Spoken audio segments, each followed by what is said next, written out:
le métier d'acteur n'est pas sans danger, notamment lorsqu'il s'agit de tourner des scènes risquées.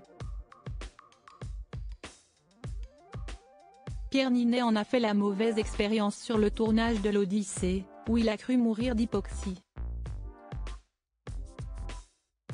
La plupart des acteurs ne réalisent pas leur propre cascade, tandis que d'autres prennent souvent ce risque. Si est notamment le cas de Pierre Ninet qui se met régulièrement dans des situations difficiles pour parfaire ses personnages. Le 28 juin prochain, l'acteur français sera à l'affiche du Comte de Monte Cristo, un film très attendu où il partage l'écran aux côtés de Laurent Lafitte, qui, à l'image de Pierre Ninet, a décidé de quitter la Comédie Française, et Anaïs de Moustier.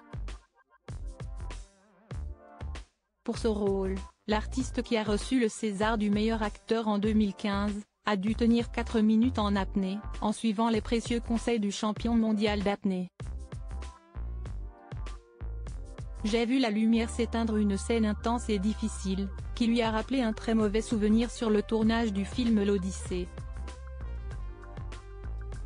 Dans les colonnes de Version Femina, Pierre Ninet a déclaré avoir cru mourir lors d'une scène dans laquelle il devait faire semblant de se noyer dans le cockpit d'un hydravion. Alors qu'il était attaché au fond d'une piscine, l'acteur a manqué d'oxygène.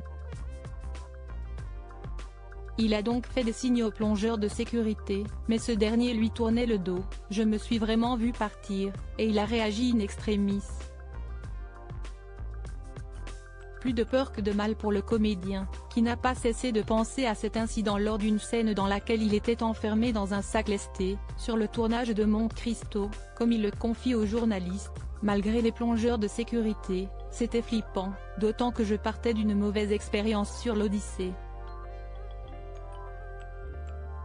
Standing ovation à Cannes. Le Comte de Monte Cristo est un film de KPDP très attendu par les spectateurs. Lors de l'avant-première au Festival de Cannes, le public a réservé un tonnerre d'applaudissements à toute l'équipe pendant près de 12 minutes. Une acclamation qui a ému Pierre Ninet. L'acteur a monté les marches de la Croisette avec sa femme, Natasha Andrews, avec qui vit depuis 2008. De leur union sont nées 2 filles, Lola en 2017 et Lily en 2019. Toute la petite famille est installée non loin de Paris, du côté de Rambouillet. Ils vivent dans une charmante maison datant du XVe siècle. Un havre de paix loin du stress des tournages.